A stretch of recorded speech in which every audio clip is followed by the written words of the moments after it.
우리 지역의 의원님들은 어떤 분들일까요? 우리 시의회 의장님의 인생 이야기를 들어보며 친밀해지고 지역의 현안도 살펴보는 시간, 금요 인생 극장.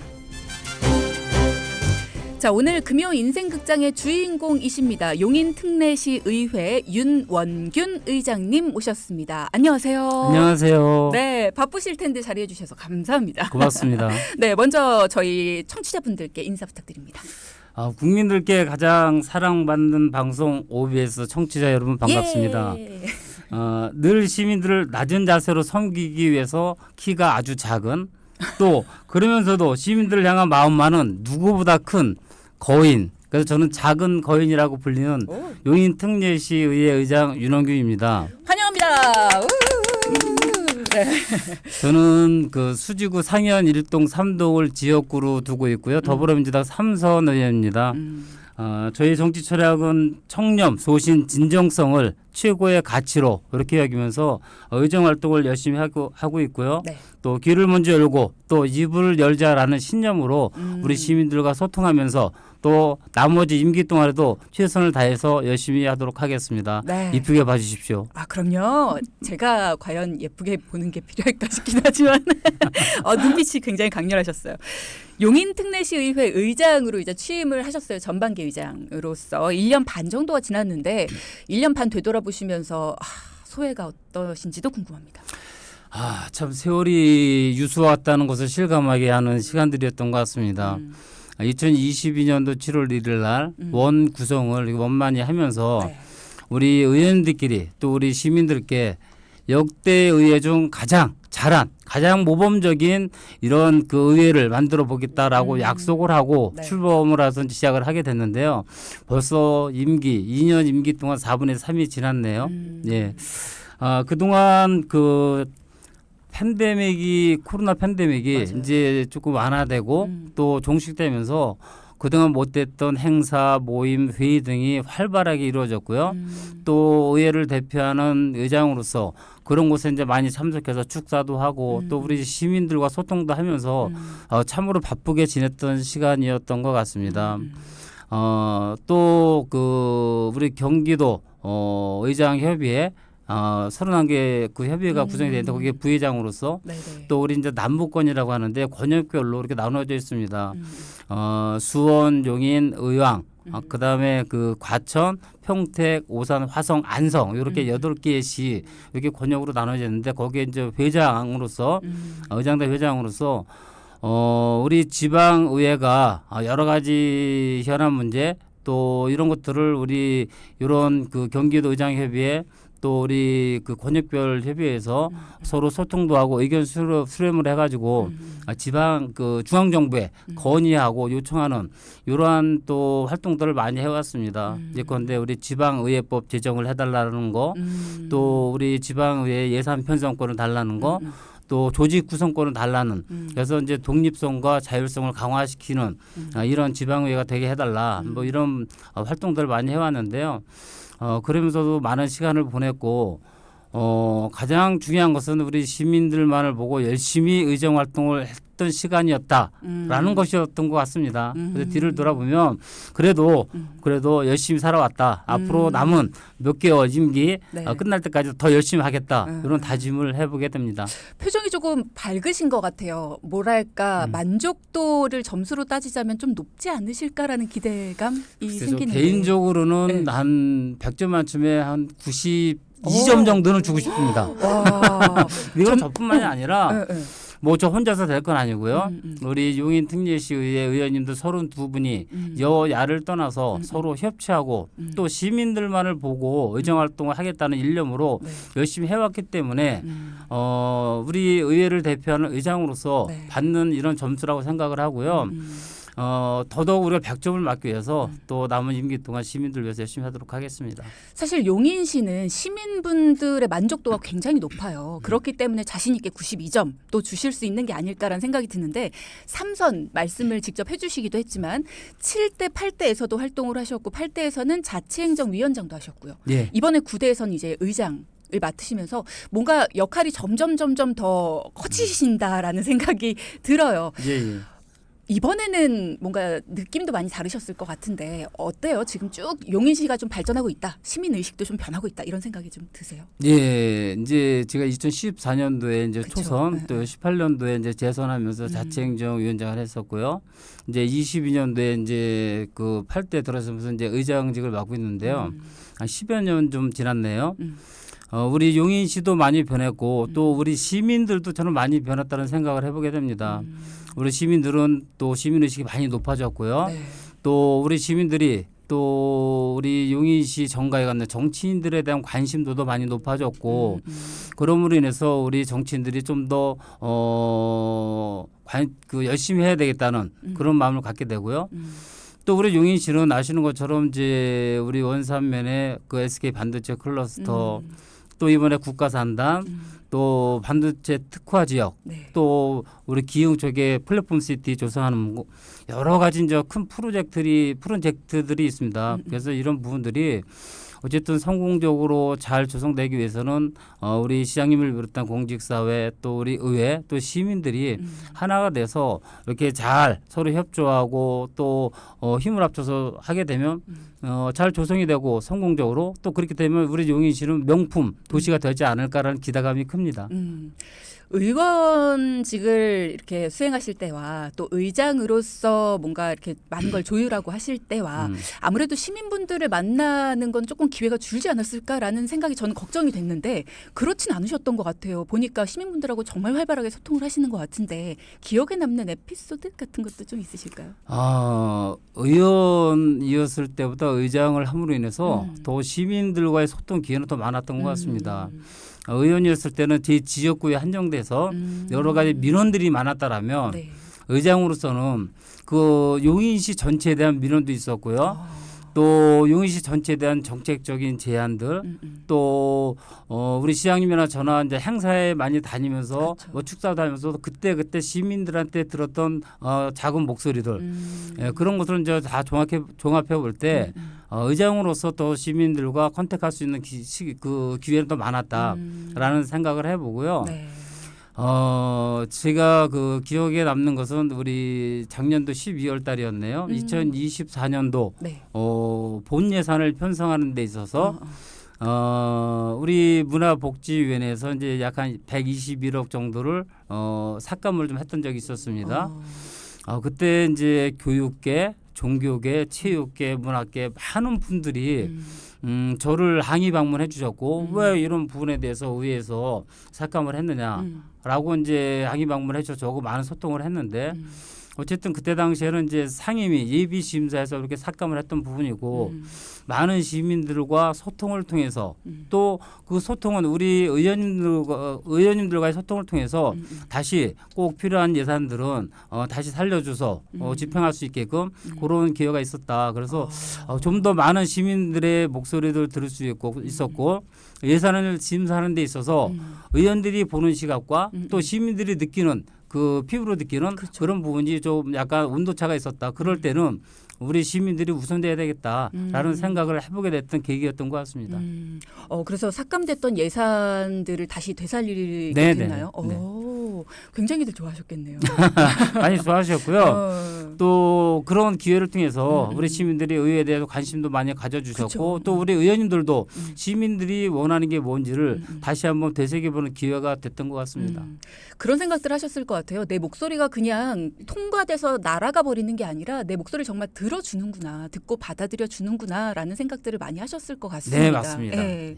자, 의장님에 대한 이야기 앞서 1부에서 잠깐 나눠봤는데 이제 인생 이야기를 조금 나눠보도록 하겠습니다. 의장님께서는 정치에 입문을 하시기 전에 과연 어떤 분이었을까도 궁금하거든요. 어떤 활동들을 해오셨습니까? 예, 저는 이제 대학을 졸업하고 평범한 직장인이었습니다. 평범한 직장인이었는데 2000년도 4월 1일 아마 토요일이었는데요. 뭐 저녁 7시에 저희 아버님이 갑자기 뇌출혈로 쓰러지신 거예요. 그때만 하더라도 이제 저는 장남이었고 부모님과 같이 살았는데 동네 일을 아버님이 많이 하셨고 저는 이제 직장 일만 했었는데 갑자기 이제 아버님 쓰러지시니까 저도 당황을 해서 그때 제가 이제 직장을 그만뒀습니다. 다니던 직장을 그만두고 아버님을 모시고 뭐 전국에 유명하다는 그런 한의원을 아마 상당히 많이 다녔습니다. 뭐 영천, 제천, 평창, 뭐 서울의 뭐 소난의원, 뭐 자생한방병 뭐 여러 군데를 많이 다녔는데 한 5년 동안을 그렇게 하고 다녔던 것 같습니다. 그러다 보니까 이제 모시고 병원에 갔다 오면 시간이 남아서 사실 동네 애착이 많아서 이제 사회생활을 많이 했습니다. 우리 상현동의 통장협의장, 또 수주구의 축구협회장, 뭐 라이언스 회장, 뭐 청소년 지도위원회, 뭐 의용소방대 상당히 많은 모임을 가졌었고요. 아마도 그때 제가 그 속해 있던 모임이 한 25개 되고 그때 회비로 월 나갔던 게 한 200만 원 정도 나갔던 것 같아요. 그래서 저희 집사람한테 많은 야단도 맞고 참 당신이 도대체 뭐 하는 사람이냐. 그때만 해도 이제 직장을 그만뒀으니까 실업자 아니겠습니까? 그래서 이제 그런 식으로 저는 이제 지역에 애착이 많아서 애정이 많아서 또 많은 활동도 하고 하다 보니까 아마도 지금의 이 자리가 있었지 않았나라는 생각을 해봅니다. 그래서 그때 당시에 그런 활동을 했을 때 많은 분들이 야, 너 같은 사람이 좀 정치 좀 해라. 이제 그런 얘기도 많이 들었지만 뭐 저는 정치에는 이렇게 큰 관심이 없었고 그러다 보니까 나중에 또 뭐 또 다른 계기가 돼서 지금의 또 뭐 삼성까지 하고 의장까지 하는 또 우리 집 고향 용인시를 위해서 이렇게 봉사하는 이런 자리가 있지 않았나라는 생각을 해보게 됩니다. 그럼 어릴 때에도 난 정치를 해봐야겠다라는 생각을 한 번도 해보신 적이 없어요? 전혀 해본 적이 없습니다. 저하고는 안 맞다라고 늘 생각을 하고 살았습니다. 어떤 면에서요? 정치가? 저는 원래 이제 좀 성격이 내성적이고 소극적이라 이게 남 앞에 나서는 거를 좋아하지 않았고요. 또 그때만 하더라도 이제 제가 정치에 대해서는 이렇게 접할 수 있는 기회도 많지 않았고 하다 보니까 이렇게 정치에 대해서 큰 관심이 없었던 걸로 이렇게 생각이 되고요. 이제 정치에 2014년도에 입문을 하면서 오히려 더 시민들한테 미안했던 것이죠.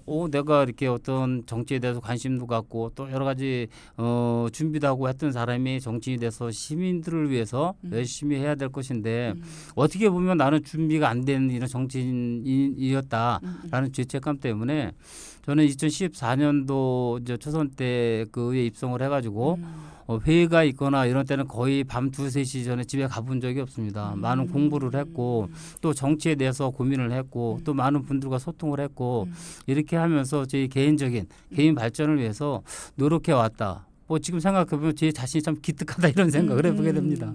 예. 왜 그런 거 있잖아요. 한 번의 기회는 그래 어쩌다 보니 내가 정치에 발을 들였을 수 있지만 지금은 삼선이시란 말이에요. 그러면 하다 보니까 이건 내가 우리 고향을 좀 바꿔야겠다. 이런 부분은 내가 꼭 반드시 이뤄내야겠다. 뭐 이런 부분이 있으시니까 지금 삼선까지도 계속 하고 계실 맞습니다. 것 같아요. 어떤 부분에 있어서 용인 씨는 반드시 이런 거를 해야겠다. 이런 게 생기셨을까 싶어요. 좀 전에도 제가 말씀을 드렸지만 저는 이제 용인이 고향이고 그렇기 때문에 상당히 애착이 많습니다.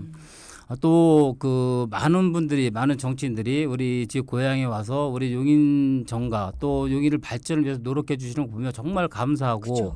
어떤 정당을 떠나서 고마움을 느끼게 됩니다. 그런 제 용인이 고향인 저 같은 사람이 또 뭔가 해야 될 역할이 있을 거다라는 생각을 하게 되었고요. 그런 부분들은 용인에서 오랫동안 뭐 사실 저 같은 경우는 우리 조상들이 상현동에서 임진왜란 때부터 이렇게 살아왔습니다. 그러다 보니까 우리 용인에 대해서 잘 알고 역사를 알고 그러다 보니까 또 미래를 뭘 어떻게 해야 된다는 것을 저희가 밑그림을 그릴 수 있는 가장 그 중요한 그 역할을 해야 된다라는 그렇죠. 그런 사명감이 생기더라고요. 그래서 어쨌든 내 고향은 내가 한번 발전시켜 보자라는 생각을 하게 됐고요. 여러 가지 이제 우리 용인시 발전하는 데 있어서 우리 공직사회, 공직자들의 어떤 근무하는 형태라든가 또 사명감을 가지고 또 열정을 가지고 어떻게 했으면 좋겠다. 또 그렇게 하도록 내가 어떤 역할을 해야 되겠다라는 것들이고 우리 용인시 같은 경우는 이제 그 서울시의 98% 정도 면적을 가지고 그렇죠. 있고 그 중에서는 이제 수주와 기흥 같은 도시 지역이 있고 처인구와 같은 이제 농촌 지역이 있어서 우리가 늘 균형 발전을 해야 된다라는 것을 입에 달고 살았는데 지금 같은 경우는 이제 처인구 우리 용인시의 79%를 차지하고 있는 면적으로요. 초인구가 이제는 이제 국가산단, 그다음에 SK 반도체 클러스터 또 여러 가지 이제 발전할 수 있는 그런 그 자리에 놓여 있지 않습니까? 그래서 거기에서 또 내가 어떤 역할을 해야 되겠다. 수지 그러면 우리가 난개발의 대명사라고 말씀들 많이 하는데 그렇죠. 베드타운이다라고 말씀들을 많이 하는데 지금 저 개발을 시작하는 초인구만큼은 수지에서 겪었던 그 시행착오들을 똑같이 겪으면 안 되겠다. 그러면 수지에 살고 있는 내가 그런 그 난개발의 대명사라고 불렸던 그 지역에 살고 있던 내가 또 그런 것을 겪지 않기 위해서 초인구는 개발하는 데 있어서 어떻게 했으면 좋겠다라는 것을 내가 의견도 지금 제시하고 대안도 제시하고 그런 역할을 좀 해야 되겠다라는 생각을 많이 갖게 됐었습니다. 제가 그 의장님의 인터뷰 중에서 내가 의장으로서 맡아야 되는 역할은 축구의 미드필더 같은 그런 역할이다. 이런 걸 본 적이 있는데 그게 지금 말씀하신 것과 똑같은 것 같아요. 지금 말씀하신 것처럼 오랫동안 토박이로 역사적으로도 토박이로 살아오신 것처럼 지금 이 의장으로서 많은 의원들과 그리고 또 시와의 어떤 그 관계에서도 미드필더 역할을 해야 되지만 토박이로서 역사를 지켜온 이 용인 시민으로서도 그런 방금 말씀하신 것처럼 내가 알고 있는 그 지식과 이런 것들을 많이 건네주면서 지켜오시면서 가져왔던 그런 자긍심, 자부심 이런 것들도 많이 건네주셨으면 좋겠다 이런 생각이 많이 들거든요. 네. 방금 말씀하신 것처럼 용인시가 가지고 있는 숙제들도 많이 있는 것 같은데 그런 것들도 바꾸기 위해서 많은 이제 생각들을 해오실 것 같아요. 어떤 것들을 계획하고 계신지도 좀 궁금한데. 우리 용인시의 이제 어떤 현안 문제 이런 것이 좀 꽤 많이 있습니다. 그죠. 지금 가장 중요한 것은 우리 용인시가 이제 100년 먹거리, 우리 국가산단이라든가 SK 반도체 클러스터 네. 이런 부분들이 성공적으로 개최될 수 있게끔 이것은 이제 우리 시장님이나 공직사회에서만 노력한다고 해서 될 것도 아니고 그렇죠. 우리 시장님 공직사회 또 의회 또 시민들이 하나가 돼서 서로 의견 조율하고 또 이해하고 배려하고 이렇게 하면서 만들어가는 거라고 생각을 합니다. 그래서 이러한 이제 큰 프로젝트들이 성공적으로 조성할 수 있도록 노력해야 되겠다. 이것이 가장 큰 현안 문제고 또 아마 우리 시민들이 지금 조금 잊혀졌을 수 있는데 과거에 가장 이제 속상해 하셨던 것이 우리 경전철 문제입니다. 돈 먹는 하마. 경전철 아직도 하루에 약 7,800만 원씩 적자를 보고 있습니다. 하루에. 그러다 보니까 결국 이런 부분들은 시민들의 예산, 시민들이 낸 세금들이 낭비되고 있는 거 아니겠습니까? 그렇죠. 이런 것을 하루 빨리 해결할 수 있는 그런 적자폭을 줄여서 정말로 그 돈을 갖다 우리 시민들한테 돌아갈 수 있게끔 해주는 이런 문제가 또 현안 문제 중에 하나가 아닌가라는 생각을 하고 있고요. 또 우리 용인시에 보면 3, 40년 된 오래된 공공청사들이 많습니다. 초인구청이라든가 또 종합운동장, 네. 또 공용버스터미널, 또 도시공사 건물이라든가 문예회관이라든가 3, 40년 전에 지어졌던 이런 건물들이 이제 노후화가 돼가지고 새로 신축을 해야 되는데 이런 공공시설을 배치하는 문제에 있어가지고 시민들의 의견 또 우리 시장님이나 또 의회 의견들이 상당히 분분해서 계속 지연이 되고 있습니다. 그래서 이런 부분들을 현 시점에 맞게 또 초인구가 개발되고 있는 도시 계획에 맞게끔 한번 다시 밑그림을 그려서 언론 공공시설 재배치를 해야 되지 않겠나라는 생각을 하게 되고요. 또 굳이 한 가지 더 말씀을 드린다면 우리 용인시는 에버랜드 민속촌이 있어서 네. 전국에서 관광객이 가장 많이 찾는 도시 1위라고 합니다. 연간 한 1,500만 명이 이렇게 우리 용인시를 찾고 있는데요. 사실 이제 에버랜드나 이런 그 민속촌은 사기업이다 보니까 우리 용인시에 크게 도움이 되는 건 없습니다. 문제는 여기에 왔던 많은 관광객들이 용인 시내로 유입이 돼서 그렇죠. 지역 경제 활성화도 이렇게 좀 활성화시키고 또 우리 용인시만의 관광 그런 콘텐츠도 발전을 시키고 이렇게 해야 될 건데 그런 것이 많이 부족한 것 같습니다. 예를 들면 우리 대표 축제 뭐 수원 그런 화옥문화제, 이천 도자기 축제 뭐 여러 가지 있지 않습니까? 용인 그러면 이게 대표 축제에 내설 만한 것이 별로 없습니다. 또 뭐 전주 비빔밥, 수원 왕갈비, 뭐 춘천 닭갈비, 의정부 부대찌개 여러 가지 대표 음식 있지 않습니까? 과거에 우리 용인시에 배감에 이제 배감 순대가 유명했었는데요. 지금은 저희가 관리가 잘 안 돼서 배감에서의 배감 순대보다 저 경동시장에서의 배감 순대가 훨씬 더 유명하다고 합니다. 이런 아이러니한 일이 있는데 맞아요. 어쨌든 그러한 대표 축제 또 대표 음식 발굴 이런 걸 통해서 또 우리 관광 산업이 좀 활성화될 수 있도록 노력을 해야 되겠다. 이런 것이 또 우리가 가장 현안 문제로 꼽을 수 있는 것들이다라고 저는 생각을 하고 있습니다. 말씀 속에서 애정이 많이 느껴지고요. 용인에서 느껴지는 이런 발전 가능성 이런 것들을 아마 청취자분들도 함께 느끼고 계시지 않을까라는 생각이 들어요. 지금 9대 의회에 들어서 새롭게 시도한 것들이 굉장히 많다고 들었거든요. 뭐 의회 내부 소통을 위해서도 많은 것들을 노력하고 계신다라는 걸 들었는데 처음으로 봉사단을 꾸리셨다는 얘기도 들었습니다. 이거는 무슨 얘기인가요? 제가 그 재선 때 2018년도에 이제 그 선거철에 명함 이렇게 이제 뿌리면서 선거운동 하고 다닐 때 네. 어떤 시민이 저한테 이렇게 물어봤습니다. 후보님이세요? 네 맞습니다. 그럼 재선이시네 맞습니다. 그럼 초선 때 하셨던 거 3가지만 얘기해 주세요. 시민들을 위해서. 저는 정말 가슴이 뭉클했습니다. 그랬을 때 제가 뭐 여러 가지 얘기를 했지만 그분이 하셨던 말씀은 시민들을 위해서 뭔가 보이지 않는 혜택을 좀 주세요. 의원님이 뭔가 자꾸 생생내려고들만 하지 마시고 그런 혜택을 주셨으면 좋겠다. 의원이 되시면 제가 이런 부탁을 받은 적이 있습니다. 이제 3선이 돼서 우리 초선 의원님들이 이제 21분 정도 되시는데요. 그분들 여야를 떠나서 제가 그런 말씀을 들려드리면서 처음에 이제 우리 의회 입성을 해가지고 워크숍을 갔을 때 그런 말씀들을 드렸습니다. 나는 우리 초선 의원님들이 시민들을 위해서 내가 내세우는 거 보여주는 거 이런 거 말고 말 없이 뒤에서 내가 스스로 가슴에 와서 닿는 진정성 있는 봉사를 좀 했으면 좋겠다. 그래서 우리가 저는 의장으로서 한 달에 한 번씩 우리 의원님들하고 정말로 복지 사각지대에 놓여 있는 이런 분들을 위해서 봉사를 좀 하고 싶은데 같이 해줬으면 좋겠다라고 제안했을 때 32분의 의원들이 흔쾌히 다 승낙을 하셨습니다. 그래서 시작을 하게 됐고요. 네. 저희가 매월 그 첫째 주 화요일 날 원래 회의를 합니다. 오전 10시에. 그래서 그거 끝나고 오후에는 우리 각 구별로 돌아다니면서 수지구, 기흥구, 처인구를 돌아다니면서 그 구에 있는 이제 복지관에서 추천을 받아서 예를 들면 수지구 복지관에서 추천을 받아서 우리 구에는 어떤 분이 차상위 위층 가장 어려우신 분이 계시다. 그럼 저희가 선택을 해가지고 오후에는 거기에 가서 봉사를 하는데요. 우리 의원님들끼리 뭐 1,000원을 내셔도 좋고 10,000원을 내셔도 좋고 뭐 5만 원을 내셔도 좋습니다. 그래서 일정한 금전을 이렇게 그 출연을 해가지고 다 추링이 있고 가가지고 도배도 해드리고 또 장판도 갈아드리고 청소도 해드리고 또 생활용품도 지원해드리고 이렇게 해가지고 한 2-3시간 정도 이렇게 봉사를 하고 옵니다.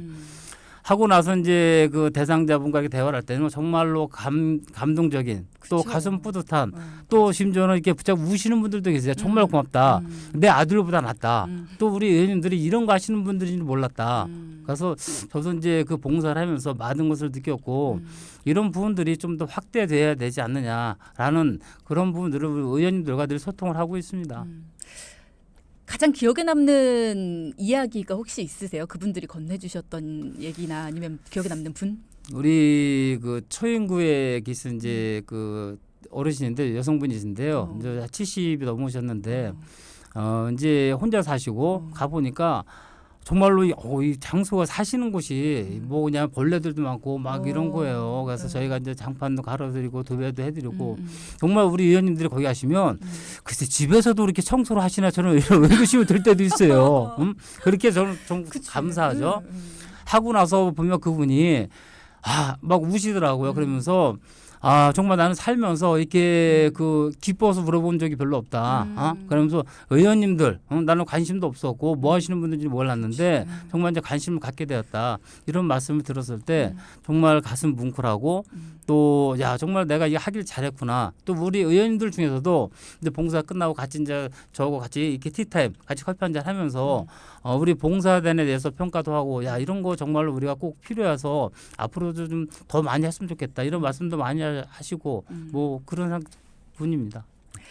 당을 떠나서 이렇게 의회에 계신 분들, 의원님들이 전부 다 같이 하나가 돼서 땀도 흘리고 누군가를 돕는 마음으로 함께 하실 수 있다는 게 그게 제일 뿌듯하실 것 같다는 생각도 들거든요. 맞습니다. 네. 네. 그 순간에 느끼는 그 벅찬 마음이 지금도 느껴지는 것 같아요. 말씀을 들으면서. 네. 9대 의회에서 달라진 것들 쭉 얘기를 좀 듣고 있는데 행정사무감사 우수부서 표창 요것도 처음 시도된 일이라고 들었습니다. 예, 우리가 이제 1년에 한 번씩 11월 중에 이제 저희가 시행을 하는데요. 행정사무감사는 이제 우리 의원들의 행정사무감사와 또 시정질문 의원의 꽃이다라고 이렇게 표현을 하거든요. 네. 우리 집행부에 대해서 이제 여러 가지 잘못했던 부분들, 또 개선해야 될 부분들을 지적을 하고 하는 부분인데 네. 이제까지는 이제 행정사무감사라고 하면 우리 이제 집행부 공직자들은 아유 또 그냥 2-3시간 동안 가서 야단 맞고 또 질타받고 오겠구나 이런 생각을 많이 하면서 그쵸. 이제 네. 행정사무감사에 임하는 것이 상례였습니다. 근데 사실 이제 저 같은 경우는 행정사무감사라고 하는 것은 어떤 협치를 하는 과정에서 우리 집행부에서 사명감을 가지고 열심히 업무에 임하면서 사람인지라 놓친 부분도 있을 것이고 또 내가 미처 생각지 못했던 그런 부분도 있을 것이고 그래서 이런 부분들을 우리가 어떤 질타를 하기 위한 뭐 질책을 하기 위한 그런 과정이 아니라 서로 마주 앉아서 같이 고민하고 또 놓친 부분들은 다시 맞아요. 보완하고 또 몰랐던 부분들은 다시 추가로 이렇게 해가지고 우리 시민들을 위해서 양질의 행정 서비스를 제공하는 그런 자리가 됐으면 좋겠다. 그렇죠. 그래서 행정사무감사라고 하는 그런 그 절차를 우리가 좀 이미지를 바꿨으면 좋겠다라는 생각에 각 상임위 그러니까 우리 이제 용인 시 같은 경우 이제 4개의 상임위가 있습니다. 상임위별로다가 행정사무감사를 이렇게 통해서 1개 부서씩 우리가 추천을 해서 4개 부서를 이제 그 의장 상을 이렇게 주는 이러한 제도인데요. 행정사무감사 때 이제 이런 그 의장상을 추천하다 보니까 상임위에서도 각 부서에서 와서 이제 임하는 태도가 우리는 뭐 말들이 많아졌죠. 우리 이런 거 잘했어요. 이런 거 열심히 했어요. 이렇게 해서 우리가 국비도 받고 도비도 받았어요. 이렇게 해서 우리 시민들한테 많은 칭찬도 받았어요. 그런 얘기를 이제 많이 듣게 되고 그러면 우리 의원님들도 잘못한 것만 자꾸 그런 쪽으로 우리가 시각을 두는 게 아니라 우리 공직자들도 열심히 하고 있구나. 또 그런 차에 우리가 또 의회에서 해야 될 역할이 뭐구나. 예산 심의를 하는 데 있어서 우리가 이런 시각을 가지고 삭감을 했는데 얘기를 들어보니까 이런 부분은 좀 더 증액도 시켜야 되겠구나라는 이제 그런 부분을 우리가 서로 알게 됐던 것이죠. 그래서 이런 부분들은 협치를 하려는 차원에서 서로 행정사무감사 이미지 분위기를 바꿔보자. 우리 공직사회를 일하는 분위기를 바꿔보자. 이런 취지에서 하게 되었습니다. 지금 반응이 좋습니다. 맞아요. 사실 잘하는 부분도 있고 못하는 부분도 있겠지만 못하는 부분을 못한다고 혼내는 것보다 잘할 때 잘한다 하는 칭찬을 해주는 게 왜 칭찬이 고래도 춤추게 한다. 맞습니다. 네. 예. 그렇게 했을 때 더 잘할 수 있는 거고 맞습니다. 잘하는 부분은 더 발전할 수 있는 거고 네네. 저는 그 말씀에 굉장히 공감하는 게 그런 자리가 못하는 부분이나 문제가 있는 거에 해결책을 찾으려고 있는 거지 지적하고 질책하기 위한 자리가 아니다라는 부분에 굉장히 공감을 합니다. 고맙습니다. 앞으로 어떤 부분에 힘을 쏟으실지도 굉장히 기대가 되고요. 지금 의장님의 말씀을 들으면서 많은 분들도 박수를 쳐주고 계시거든요. 이 실시간 채팅창을 통해서 짝짝짝짝 많이들 해주고 계시는데 자 노래를 한 곡 듣고 돌아와서 앞으로의 가능성, 기대감 이런 이야기를 좀 나눠보도록 하겠습니다. 네, 노래 듣고 돌아왔고요. 청취자분들의 반응 보겠습니다. 한동훈님께서 의장님하고 이야기를 하다 보면 용인에 대한 사랑이 정말 많으시구나 생각하게 됩니다. 용인 사랑이 누구보다 대단하신 분이에요. 라는 말씀 주셨고요. 망원경님께서도 상현동 자랑 좀 해주세요. 의장님께서 상현동 좋게 바꾸신 것들 많잖아요. 라는 말씀도 주셨고요. 이미자님께서는 용인시 의회 참 멋지네요. 저는 수원에 살지만 존경스럽습니다. 앞으로도 좋은 일 많이 하셨으면 좋겠고요. 시민을 위한 정치 많이 해주세요. 라는 말씀. 그리고 훈이님께서는 용인시 의회 참 멋집니다. 의장님 파이팅이고요. 그리고 앞으로도 멋진 의회 이어나가 주세요. 라는 말씀 주셨습니다. 어떠십니까? 이런 댓글들 보시니까. 큰 힘이 됩니다. 그죠. 더 열심히 해야 되겠다는 마음을 갖게 되고요. 음. 또 우리 시민들과 좀 더 진정성을 가지고 따뜻한 마음으로 많은 소통을 통해서 시민들의 대변자가 돼야 되겠다라는 각오를 하게 됩니다. 이게 참 어려운 일이거든요. 듣는 귀를 먼저 열고 그다음 말을 하겠다. 이게 참 어려운 일인데 늘 그거를 실천하기 위해 노력하고 계신 우리 의장님과 함께하고 있습니다. 임기의 4분의 3이 벌써 흘렀다. 이런 말씀 주셨는데 남은 임기 중에 꼭 이루고 싶은 계획 있으시다면 어떤 게 있을까요? 뭐 저 혼자 할 수 있는 게 있고 또 우리 의원님들이 같이 할 수 있는 게 있고 또 우리 시장님과 공직사회 또 우리 시민들이 같이 할 수 있는 게 있지 않습니까? 네. 저는 이제 그런 방대한 것보다도 제 손에서 좀 노력하면 가능성 있는 것들, 성과를 낼 수 있는 것들을 먼저 해보고 싶습니다. 아까도 제가 말씀을 드렸는데요. 우리 용인시는 관광에 대한 잠재력, 확장성이 무한하게 있습니다. 그래서 그런 부분에 대해서는 어제도 사실은 제가 우리 시장님과 광양시에 내려가서 광양시장님, 의장님과 자매 결혼을 맺고 맞아요. 왔습니다. 예, 기사 가보니까 매화 축제가 대단하더라고요. 한번 제가 둘러보니까 몇만 명씩 왔다 가고 또 거기에 대해서 우리 시민들이 또 지역 경제에서 얻는 그런 이익은 상당히 크다라고 얘기를 들었는데요. 그런 얘기를 들으면서도 보면서 저는 우리 용인시에 대해서 좀 많이 아쉬움을 느꼈습니다. 그래서 우리 용인시에 대한 용인시에서 어떤 대표 축제 또 대표 음식 발굴 이런 것에 대해서 저는 뭐 개인적으로 많은 아이템을 가지고 있고 또 담당 부서와 많은 소통을 하고 있습니다. 그래서 그런 것을 한번 열심히 해서 가시적인 성과를 내고 싶고요. 사실 우리 전국에 이제 지방 자치법이 개정이 되면서 정책 지원관이라고 하는 이러한 이제 의원님들을 이렇게 보좌해주는 이러한 직책을 가진 우리 인원이 많이 지금 활동을 하고 있습니다. 네. 그래서 이제 이런 정책 지원관 제도가 좀 빨리 정착이 될 수 있도록 또 체계화 될 수 있도록 제가 좀 노력을 해야 되겠다라는 생각을 갖고 있고요. 사실 이제 우리 용인시 청사나 또 의회 청사가 2005년도에 조성이 될 때는 호화 청사라고 말들이 많았었습니다. 그때만 하더라도. 그렇죠. 네. 근데 이제 지금은 인원이 많이 늘고 또 우리 의회 인원도 그때는 39명이었지만 지금 120명 정도가 되거든요. 네, 그래서 의회 청사도 한번 이렇게 증축을 해서 공간 확보를 해야 되지 않나 생각을 해보게 됩니다. 네. 시간이 이제 마무리할 시간이 다 돼가지고요. 마지막으로 용인 시민분들께 하고 싶은 이야기 짧게 부탁드립니다. 10초. 존경하는 우리 OBS 청취자 여러분 그리고 용인 시민 여러분 요즘은 이제 4월 10일 날 우리 총선 때문에 우리 후보자들이 많이 다니고 있습니다. 정치인들에게 관심을 가져주시고 앞으로 이분들이 용인시를 이끌어갈 정치적 지도자들이십니다. 많이 격려해 주시고 응원해 주시면 또 잘 선택을 해 주시면 아마도 정치가 발전하고 용인시가 발전한다라고 생각을 하고 있습니다. 또 네. 우리 용인 특례시에도 관심을 가져주십시오. 고맙습니다. 네, 고맙습니다.